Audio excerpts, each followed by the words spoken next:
আপনি যদি ফুটবলকে একটা খেলা মনে করেন তবে আপনি ভুল করছেন, কারণ দুনিয়ার মস্ত বড় একটা মানুষের গোষ্ঠী মনে করে ফুটবল মানে একটা দেশ, আর সেটা হচ্ছে আর্জেন্টিনা। কিন্তু কেন শুধু একটা দেশ? কেন এটা কি শুধু আবেগের অন্ধত্ব, নাকি এর পেছনে লুকিয়ে আছে গভীর কোনো মনস্তত্ত্ব, সমাজবিজ্ঞান এবং অকাট্য কিছু তথ্যও কি এর পেছনে আছে? দেখুন, প্লেয়ার ব্রাজিল আছে, কিংবা CR7-এর আছে পর্তুগাল, কিংবা ইউরোপের কথা যদি চিন্তা করেন ট্যাকটিক্যাল ফুটবল আছে। কিন্তু যখন ফুটবল শব্দটা উচ্চারিত হয়, পুরো পৃথিবীর কোটি কোটি মানুষের মস্তিষ্কে শুধু সবার আগে একটা রং ভেসে ওঠে, সেটা হচ্ছে নীল এবং সাদা, ওই জার্সি। আজকে আমরা কোনো আবেগ অন্ধত্ব দিয়ে নয়, ডেটা দিয়ে, সাইকোলজিক্যাল থিওরি দিয়ে এবং বাস্তব উদাহরণ দিয়ে বিশ্লেষণ করব কেন ফুটবল মানেই আর্জেন্টিনা। আর্জেন্টিনা সাপোর্টাররা তো অবশ্যই দেখবেন, সেই সাথে এন্টি আর্জেন্টিনা সাপোর্টারদের জন্যও এই ভিডিওটা একটা শিক্ষা হতে চলেছে। প্রথমে আসা যাক তথ্য বা ডেটার দিকে। দেখুন, ফুটবল ইতিহাসে আর্জেন্টিনাই একমাত্র দেশ যারা ফুটবলকে শুধু ট্রফি জেতার মধ্যে নয়, বরং এটাকে একটা গ্লোবাল ব্র্যান্ডে পরিণত করেছে।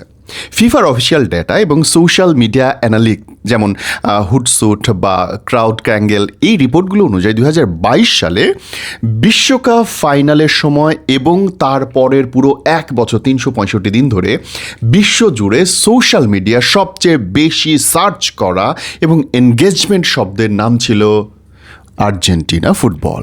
এক বছর। শুধু তাই না, শুধু একটা বাস্তব অভিজ্ঞতা দেখাই আপনাদেরকে। আর্জেন্টিনা কোথায়? আমাদের পাশের দেশ? অবশ্যই না, হাজার হাজার মাইল দূরে। বাংলাদেশ, ভারত কিংবা কেরালা, যে কোনো জায়গা থেকে এটা অনেক দূরে।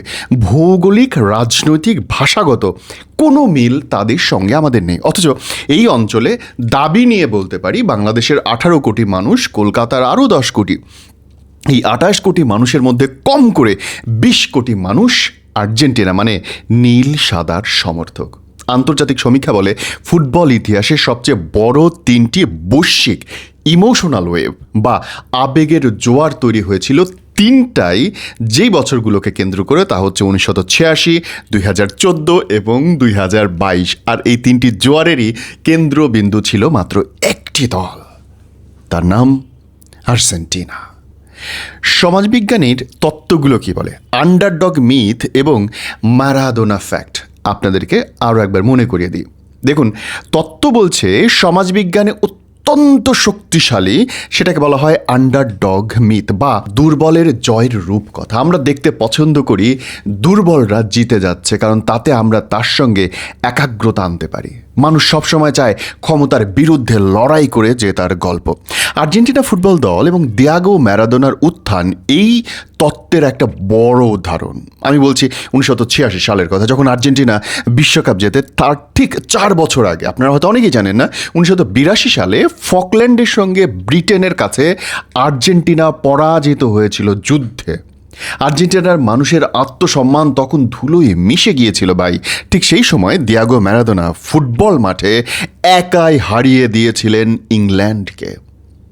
সমাজবিজ্ঞানীদের মতে ম্যারাডোনার ফুটবলকে শুধু একটা খেলা বা রাজনৈতিক প্রতিশোধের হাতিয়ারে তিনি পরিণত করতে পেরেছিলেন, যা পুরো পৃথিবীতে আর কেউ কোনোদিন পারে নাই। বিশ্বজুড়ে শোষিত, বঞ্চিত সাধারণ মানুষের আর্জেন্টিনা একটা প্রতিচ্ছবি হিসেবে বিশ্বের দরবারে মাথা উঁচু করে দাঁড়িয়েছিল।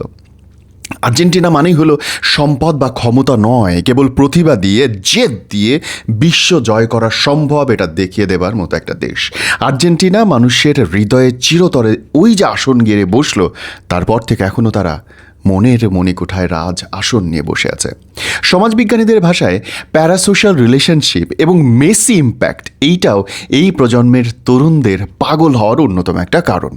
আর এর উত্তর দিচ্ছেন মনোবিজ্ঞানীরা। তারা বলছেন মনোবিজ্ঞানীরা সেলিব্রিটি এবং ফ্যানদের মধ্যে সম্পর্ককে একটা টার্ম দিয়ে ব্যাখ্যা করেন। তারা বলেন প্যারাসোশ্যাল ইন্টারাকশন বা প্যারাসোশ্যাল রিলেশনশিপ। বিখ্যাত স্পোর্টস সাইকোলজিস্টদের মতে লিওনেল মেসির জীবন কাহিনী মানুষের অবচেতন মনকে তীব্রভাবে নাড়া দেয়। একটা ছোটোখাটো গড়নের ছেলে, যার পা পর্যন্ত ঠিক নেই, যার গ্রোথ হরমোনের সমস্যা ছিল, সে সমস্ত বাধাকে পেরিয়ে ফুটবলের ঈশ্বর হয়ে উঠল। 2014 সালে ট্রফির খুব কাছে গিয়েও ফিরে আসা, 2016 সালে অবসরের ঘোষণা এবং সর্বশেষ 2022 সালে 36 বছর বয়সে এসে নিজের শেষটুকু দিয়ে বিশ্বকাপ জয়। এ যেন ফুটবল নয়, এ যেন রূপকথার কোনো গল্প। মনোবিজ্ঞানীরা বলছেন সাধারণ মানুষ মেসির এই লড়াইয়ের সঙ্গে নিজেদের জীবনের ব্যর্থতা, হতাশা এবং ঘুরে দাঁড়ানোটাকে মেলাতে পারেন। যখন মেসি কাঁদে তখন কোটি কোটি ভক্তের হৃদয় নিচে থেকে কেঁদে ওঠে। যখন মেসি হাসে তখন পুরো যুদ্ধের মঞ্চে মনে হয় সৈনিক আঘাতের রক্তের কাটা দাগ ভুলে সে হাসতে শেখে। চলুন বাস্তবিক আরও একটা উদাহরণ দিই। লা নুয়েস্তা জানেন নিশ্চয়ই আপনারা, ফুটবলের রোমান্টিকতা যেখান থেকে শুরু। আর্জেন্টিনার নিজস্ব ফুটবল দর্শন, এইটাকে বলা হয় লা নুয়েস্তা, মানে হচ্ছে আমাদের নিজেদের খেলা।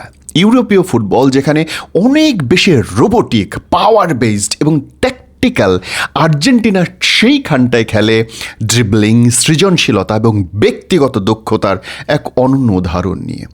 একটা বাস্তবিক উদাহরণ দেওয়া যাক। আপনি যদি ল্যাটিন আমেরিকার, বিশেষ করে আর্জেন্টিনার স্ট্রিট ফুটবল কালচার বা পেত্রেও, ওরা নিজেদের ভাষায় বলে পেত্রেরো, সেখানে দেখবেন বাচ্চাদেরকে শেখানো হচ্ছে বলকে নিজের সন্তানের মতো ভালোবাসতে। ফুটবল সেখানে কোনো চাকরি, কোনো খেলা, কোনো দায়িত্ব না। ফুটবল সেখানে শুধু বিশুদ্ধ আনন্দ, বিশুদ্ধ ভালোবাসা। আর্জেন্টিনা এমন একটা দেশ যা ফুটবলকে কেবল 90 মিনিটের খেলার মধ্যে সীমাবদ্ধ রাখেনি। তারা ফুটবলকে বানিয়েছে এক ধরনের কবিতা। ম্যারাডোনা ড্রিবলিং কিংবা মেসির অ্যাসিস্ট শুধু গোল করা নয়, প্রতিক্রিয়া নয়, এগুলো হচ্ছে মাঠে আঁকা এক একটা জীবন্ত ক্যানভাস। মানুষ রোবটের চেয়ে শিল্পীকে বেশি ভালোবাসে, আর ফুটবল মাঠে আর্জেন্টিনা হইল সেই চিরন্তন শিল্পী। সুতরাং তথ্য আমাদেরকে বলে আর্জেন্টিনার গ্লোবাল রিচ সবচেয়ে বেশি। আমাদেরকে দেখায় তারা শোষিতদের প্রতীক হয়ে ওঠে কীভাবে। মনোবিজ্ঞান আমাদেরকে প্রমাণ করে ম্যারাডোনা কিংবা মেসি মানুষের জীবন কত বেশি বদলে দেবার ক্ষমতা রাখে নিজেদের আবেগের সঙ্গে কানেক্ট করে। দেখেন, ট্রফি, কাপ অনেকেই জিতবে, ইউরো, বিশ্বকাপ, হয়তো ফুটবলের টেকনিক্যালি শেষ কথা, গোলই শেষ কথা, কিন্তু ফুটবল যদি হয় আর্ট, ফুটবল যদি হয় ইমোশন, ফুটবল যদি হয় জীবনের গল্প, তবে সেই গল্পের চিরকাল একজনই হিরো, একজনই মানুষ, একজনই বাঁচতে শেখাবার সেই আদর্শ, যার নাম আর্জেন্টিনা। আপনার কাছে ফুটবল কি? আপনার কাছে কি মনে হয় এই কোনো কথা আমি বললাম তার একটাও বিপক্ষে যাবার মতো? ভুল বললাম কোথাও?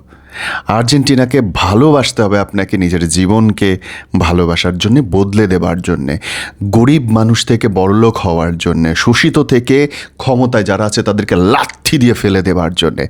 আর্জেন্টিনাই আপনাকে শেখাবে দূর থেকেও ভালোবাসা যায় বন্ধু।